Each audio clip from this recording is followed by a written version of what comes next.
रऊफ़ हसन पाकिस्तान तहरीक इंसाफ के तर्जुमान के साथ जो हुआ गलत हुआ, लेकिन ये उनके साथ कोई ज़्यादती नहीं हुई, क्योंकि ख़ुद रऊफ़ हसन भी जो कुछ करते हैं वो ज़्यादती से कम नहीं होता है। यानी वो बहुत हार्ड हिटिंग होते हैं, बहुत बोल्ड होते हैं, और उनकी गुफ्तगू सुनकर खामखा मुखालिफ को अव्वल तो पसीने छूट जाते हैं, गुस्सा आ जाता है, और फिर ऐसी सूरत हाल पैदा हो सकती है कि वो अपनी तकरीर के ज़रिए जंग करवा सकते हैं।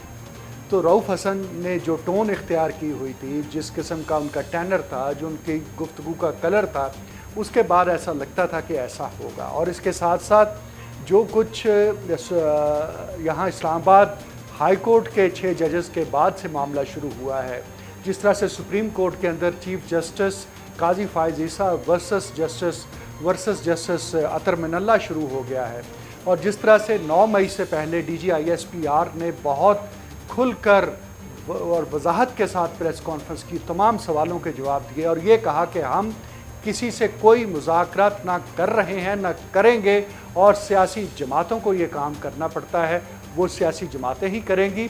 लेकिन उससे अगले रोज़ जब इमरान खान ने कहा कि मैं माफ़ी क्यों मांगूं, मुझसे माफ़ी मांगी जाए, तो उसके बाद चीफ ऑफ आर्मी स्टाफ की जानिब से बयान आया कि हम 9 मई के ज़िम्मेदारों से हिसाब ज़रूर लेंगे।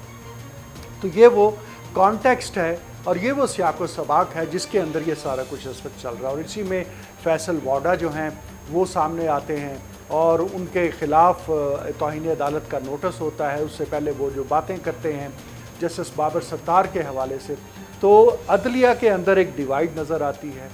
ये डिवाइड पहले इस्टेब्लिशमेंट के अंदर भी मौजूद थी, लेकिन जब से नए आर्मी चीफ़ की तैनाती हुई है तब से जो जनरल मुशर्रफ की बाक़ियात थी वो दम तोड़ चुकी हैं, और अब वहाँ पर वो असर व रसूख जनरल मुशर्रफ की बाक़ियात का नहीं रहा।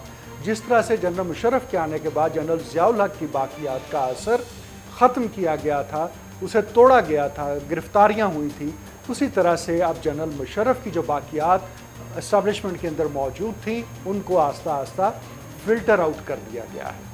और अब बड़े खुलकर बात होने लगी है। रऊफ़ हसन के साथ जो कुछ हुआ है ये आगाज़ है, ये बिगनिंग है, ये अंजाम, ये आखिर नहीं है, इससे ज़्यादा भी बहुत कुछ हो सकता है।